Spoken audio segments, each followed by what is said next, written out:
All right, man, I think I finally got it figured out. I'm going to throw the ball through the kitchen window, off the doghouse, rocketing up and off the bird feeder all the way through the target.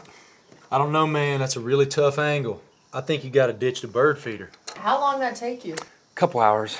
You know you could have just gone off the porch column. That's a good-looking plate of food. The Eckridge $1 Million Challenge is back. Enter at EckridgeFootball.com for your chance to win. What do you think? Seriously, dude?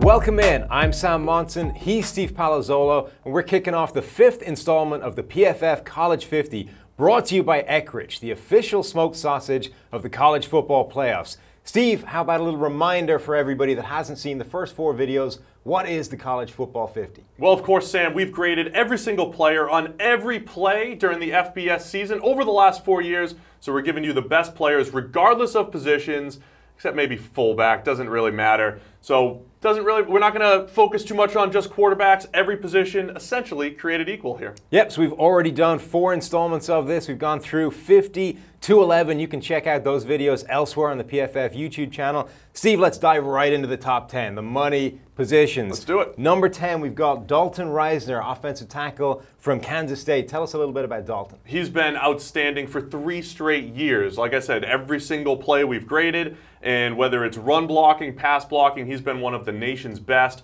and he returns as one of the best pass blockers and one of the best run blockers. And when his career is all over, he's going to have 4 incredible years of production. Right now, our top tackle in the entire country. And this is it's a passing game now, college and the pro level, so pass protection is hugely important, as is coverage. So number 9 on our list, Greedy Williams, cornerback from LSU. What does the PFF data say about Greedy? Look at that, 19.4 passer rating when targeted last year. So just from a pure production standpoint, plus just his length and speed and ball skills, it all adds up to one of the best corners in the entire nation. There's maybe another guy coming up soon, but Greedy has a chance to maybe be the very best. He has all the skills, and the NFL's certainly taken notice with his size and speed. And again, the production was excellent, and when you put him in press man coverage situations, probably the best in the country when it's that specific skill set. Quite a conveyor belt of LSU defensive backs in recent years, coming hot on the heels of Tre'Davious White, who's been so successful in the NFL. Number 8, though, we've got a really strong position group now in the college landscape, the interior of the defensive line. We've got Jeffrey Simmons from Mississippi State. What do we say about Jeffrey? So with Simmons, when we talked about him from an NFL draft standpoint, we actually said he's our number 1 interior defensive lineman because of his ability to rush the passer, and he did it in the SEC. And I think this year he is ready, for just a monster season. He had the number 2 overall grade among interior defensive linemen last year. Outstanding against the run. Already mentioned his pass rushing ability. So he's a guy at number 8 right now who could easily be in the top 5 when all is said and done. And as we said, it's such a strong position group that those guys at the very top are all really close, bunched together. Number 7, though, that other cornerback we were talking about, Steve. It is DeAndre Baker from Georgia. Yeah, so we're calling him the top corner in the country. Doesn't have the same size as a Greedy Williams. He's just about 6 feet or just under 6 feet, but his ability to play that sticky man coverage, ball skills at the catch point, and he's really good in off coverage as well. I think that's kind of the separator with him and Greedy Williams. He could just play different types of coverage a little bit more efficiently. He was unbelievable during Georgia's playoff run last season, so keep an eye on Baker right now, our number 1 corner. And we're starting to see a lot of these smaller in stature corners play at an extremely high level.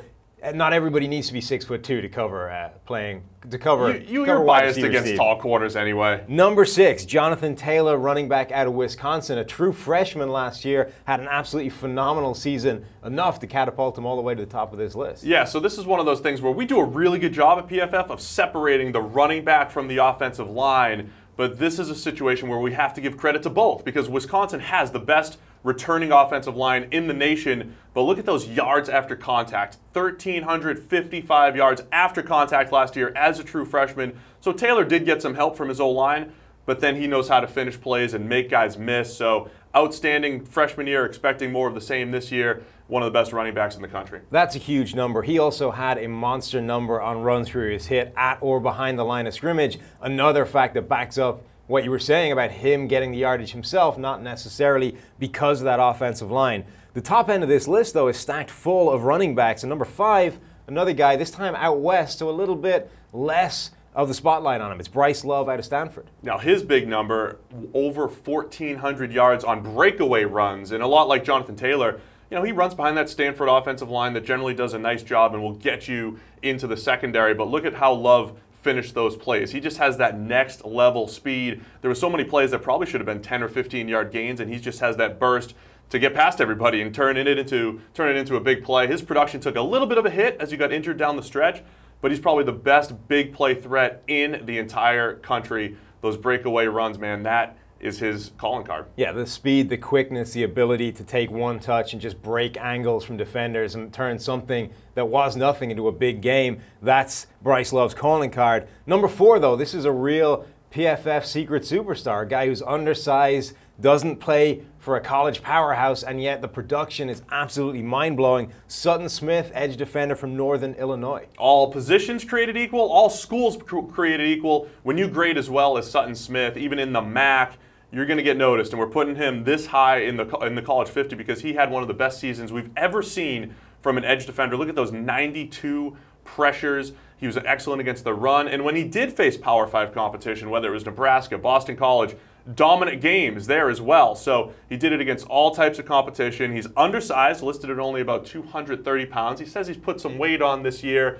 So an even bigger year for Sutton Smith, maybe, but I think opposing teams are going to be keeping an eye on him. But he's been outstanding and one of the best all-around edges in the entire country. Coming in at number 3 in our list, one of my favorite players in the entire nation, and our top running back on this list, Steve, another guy from a relatively small school, David Montgomery out of Iowa State. Yeah, so he's all about just forcing missed tackles. We talked about how much Jonathan Taylor and Bryce Love did independent of their line.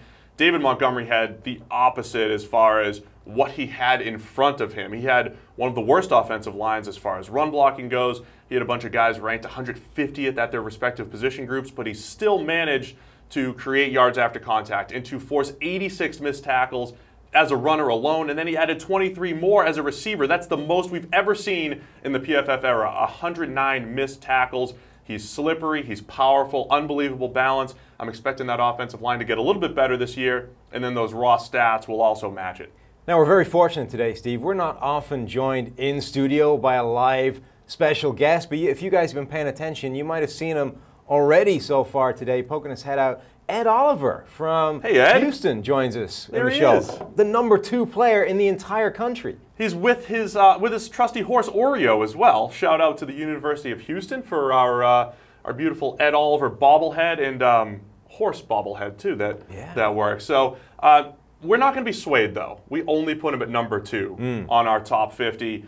But it's well deserved. He is the best interior defensive lineman in the entire country, the best run defender in the entire country, the number 3 grade against the run that we've ever seen among interior defensive linemen last year, and he only did it as a true sophomore. So spectacular athlete, knows how to finish plays. The only question is, can he rush the passer the way his skill set says that he probably should? He should be a dominant pass rusher. If they really unleash him this year, expect him to just take off and have an even bigger year and maybe move up to number 1. And those movement skills that Ed has are phenomenal. He should be able to be a top quality pass rusher. You see his Instagram story, Steve, that guy's able to move like a defensive back out there. There's no reason he shouldn't be able to shoot gaps, get in the backfield and disrupt the passing game as well as the running game. But here we go, the number 1 player in the entire country, Nick Bosa, edge defender from Ohio State. There's some pretty good bloodlines as well, Steve. Yeah, Nick Bosa has been outstanding, and here's what I love. We have 2 years of Joey Bosa grading when he was at Ohio State and 2 years of Nick Bosa's grading, and they're very similar. So Bosa's only been a true freshman and sophomore, and those 2 years from a grading standpoint have been as good as anybody in the country. Expecting another dominant season from him. He's going to have a much higher snap total because they were rotating him a whole bunch at Ohio State. Give him 600, 700 snaps this year. He's going to put up monster numbers as a pass rusher. And just like his brother, he could play the run. They win similarly off the edge. Really good technique and hands. So we're all about production here at PFF, and nobody has produced more than Nick Bosa the last 2 years. We always hear these families that have football bloodlines that the next guy to come along the pipeline is the best. Nick Bosa might be the best. It actually might be true, and we love Joey Bosa. We think he's outstanding. Nick can actually compete with him as the best Bosa brother, and we'll see what happens this year. Well, that wraps it up for the PFF College 50, brought to you by Eckridge. Don't forget to pick up Eckridge smoked sausage at your local grocery store for this weekend's tailgate or homegate party. And make sure to visit EckridgeFootball.com for great game day recipes. And to enter the season-long $1 Million Challenge.